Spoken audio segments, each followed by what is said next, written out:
somewhere in your house, and I'd wager it's got 40, 50 lures in it. Most still wearing the price tag. My grandson's is the same way. Last Sunday he opened his up and asked me which ones catch fish. I told him the truth.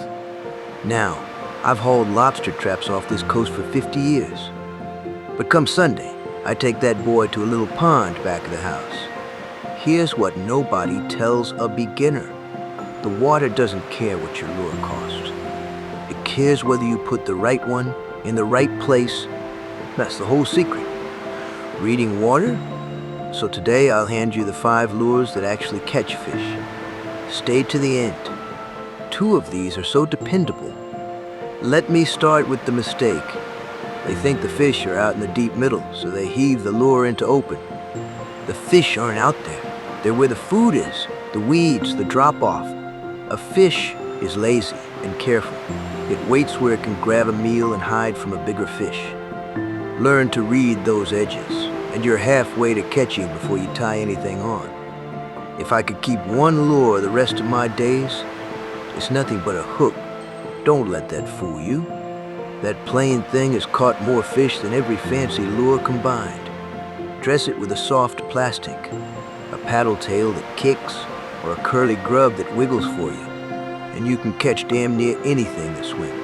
Now here's where beginners quietly lose half their It's how you put the plastic on. Thread it crooked, even a hair, and the bait rolls all wrong. Lay the hook alongside it. Thread it so it exits that exact spot and the bait rides straight and true. If it looks bent, pull it off and do it again. 10 seconds of care doubles your bites. To fish it, cast along the edge of the cover and reel it back, slow and steady. No bite? Take 3 steps down the bank and do it again.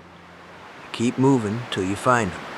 And that same jig, tipped with a live worm or minnow, drop it straight down or drag it along the bottom.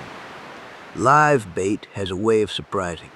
Next, the inline spinner, the one they tuck in survival kits. You just cast and reel. The blade spins, throws flash, and hungry fish come to flash. Downsize it and it'll catch anything.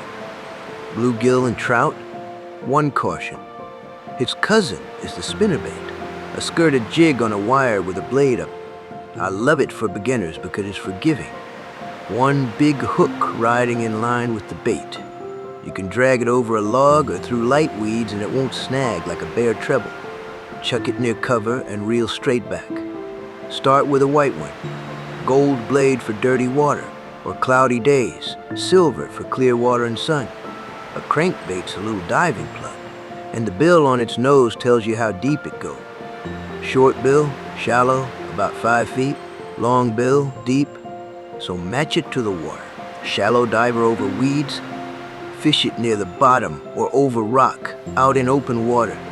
In dirty or low light, use a rattling crank. Last of the 5. The humble, soft plastic worm, the Cinco. Bass, slurp a worm, it's an easy meal. The simplest way is the wacky rig. Hook it right through the middle. Pop it, let it drop, pop, drop. Both ends wiggle, and it drives bass wild off a pond bank. One dead calm morning, nothing would bite. We switch to a slow, wacky worm. Keep a quiet finesse bait in your back pocket for the days the fish go shy. The other way is the Texas rig, a bullet weight, hook point buried, so it slips through weeds clean. Want the fun one? A topwater plopper floats and burbles across the top on a straight reel. Then a bass torpedoes up and smacks it. Nothing else in fishing feels like it. Just wait a beat after the splash before you set, or you'll pull it right out of his mouth. So there it is. Not 40 lures? Throw them at the edges, match them to the water and the light.